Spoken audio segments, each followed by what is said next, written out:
Puis internet, autant c'est super et c'est une création incroyable, autant franchement en ce moment, c'est chaud quoi. Facebook avec ses archives et Cambridge Analytica, avec Grindr, l'application de rencontre gay qui vend le profil de ses utilisateurs atteints de VIH à des entreprises, YouTube qui est en grosse dérive avec ses publicités parce qu'il compte devenir payant, enfin offrir un service payant, mais bon.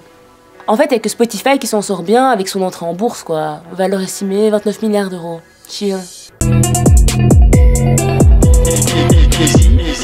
Mais là, je pense que la cerise sur le gâteau, quand même, c'est quand même la fusillade chez YouTube. Alors, je suppose que personne n'a raté la news. Après, c'était un peu, tu sais, on avait des informations là, épic plop. Et maintenant, je suis là pour te faire un petit topo. On va condenser toutes ces informations ensemble. Alors, pour ceux qui savaient pas, il y a eu une fusillade à San Francisco dans les bureaux de YouTube. On espère pour eux que ça va aller. J'allais dire, heureusement, il n'y a pas de mort, mais si, il y a un mort, mais c'est la personne qui a tiré, justement. Est-ce que c'est quelqu'un en burn-out? Il a pas assez pris le soleil?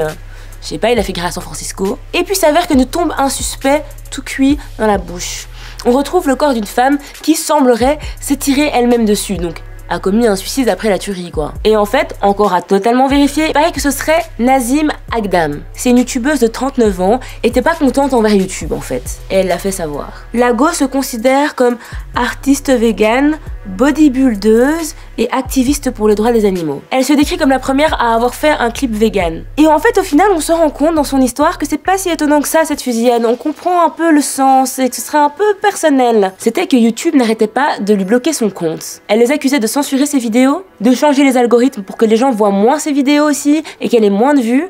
Et ses vidéos n'étaient plus rémunérées, même quand elle avait 300 000 vues, elle se retrouvait avec 10 centimes. Et donc elle faisait justement beaucoup de vidéos en dénonçant YouTube et ses actions. Elle postait des vidéos avec des violences faites aux animaux, et c'était un peu trop violent, donc évidemment, moins de 16 ans quoi, censuré et supprimé. Et justement, quand on essaie d'aller sur ces deux channels, on se retrouve avec le même message de YouTube qui met que la personne a violé la politique YouTube. Donc voilà, je pense qu'elle a essayé de récidiver à de multiples reprises, voilà, ça n'a pas pu, ça s'est fermé. Et c'est peut-être ça en fait le déclencheur justement de la fusillade.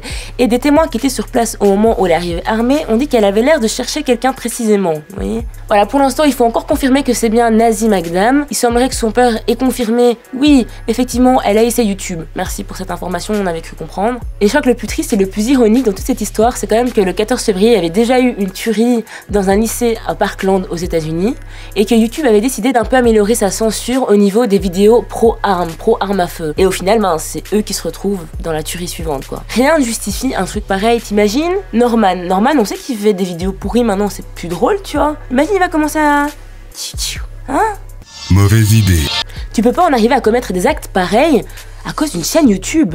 Faut revenir un peu les pieds sur terre et remettre un pied dans la réalité, quoi.